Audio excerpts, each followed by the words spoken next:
గత 10 ఏళ్లలో ప్రపంచ రాజకీయాలు మారిపోయాయని కాంగ్రెస్ అగ్రనేత రాహుల్ గాంధీ అన్నారు. ఆధునిక సామాజిక మాధ్యమాలతో అంతా మారిపోయిందని తెలిపారు. రాజకీయాల్లోకి కొత్తతరం రావాలని రాహుల్ సూచించారు. దేశ సమస్యలు తెలుసుకునేందుకు కన్యాకుమారి నుంచి సుమారు 4000 కిలోమీటర్ల పాదయాత్ర చేశానన్నారు.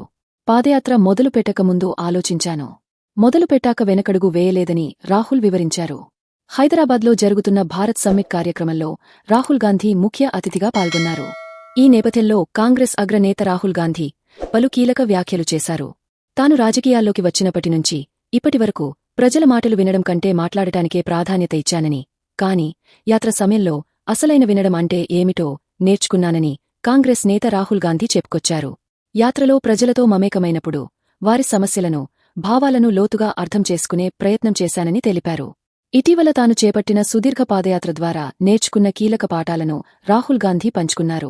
యాత్ర ప్రారంభంలో తన మనసులో సంభాషణలు కొనసాగుతూ ఉండేవని, కాని క్రమేణా పూర్తిగా నిశ్శబ్దంగా మారి ఎదుటివారు చెప్పేది మాత్రమే వినడం అలవాటైందని రాహుల్ వివరించారు.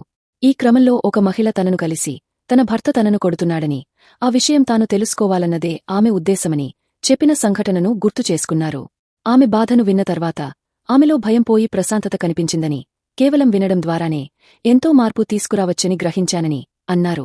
ప్రజలు చెప్పేది వినడం అనేది ఎంతో ముఖ్యమని, తాము తీసుకోగల చర్యల కన్నా ఇది శక్తివంతమైనదని తాను భావిస్తున్నట్లు తెలిపారు. ప్రతిపక్షాలు ప్రజల మాటలను వినడానికి సిద్ధంగా లేవని, వారికి అన్ని సమాధానాలు ముందే తెలుసని భావిస్తారని రాహుల్ విమర్శించారు. ఆధునిక కమ్యూనికేషన్ సాధనాలు ఎన్ని ఉన్నా రాజకీయ నాయకులుగా ప్రజల గొంతును లోతుగా వినడంలో విఫలమవుతున్నామని ఆయన అభిప్రాయపడ్డారు. ఈ ఖాళీని తాము భర్తీ చేయగలమని ఆశాభావం వ్యక్తం చేశారు. అంతేకాకుండా 2004 నుంచి రాజకీయాల్లో ఉన్నప్పటికీ ప్రజల పట్ల ప్రేమ, ఆప్యాయత వంటి పదాలను తాను ఎప్పుడూ బహిరంగంగా వ్యక్తం చేయలేదని రాహుల్ అంగీకరించారు. యాత్రలో ఈ పదాలను ఉపయోగించడం ప్రారంభించాక ప్రజల నుంచి అద్భుతమైన స్పందన వచ్చిందని, వారు కూడా తన పట్ల ప్రేమను వ్యక్తం చేయడం మొదలుపెట్టారని అన్నారు.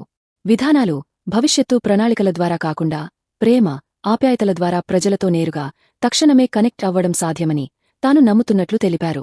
ద్వేషం బజారులో ప్రేమ దుకాణం అనే నినాదం వెనుక ఉన్న ఉద్దేశ్యం కూడా ఇదేనని, ఎంత ద్వేషం ప్రచారం చేసినా దానికి ప్రేమ, ఆప్యాయతలతోనే అత్యంత శక్తివంతంగా బదులివ్వగలమని ఆయన స్పష్టం చేశారు.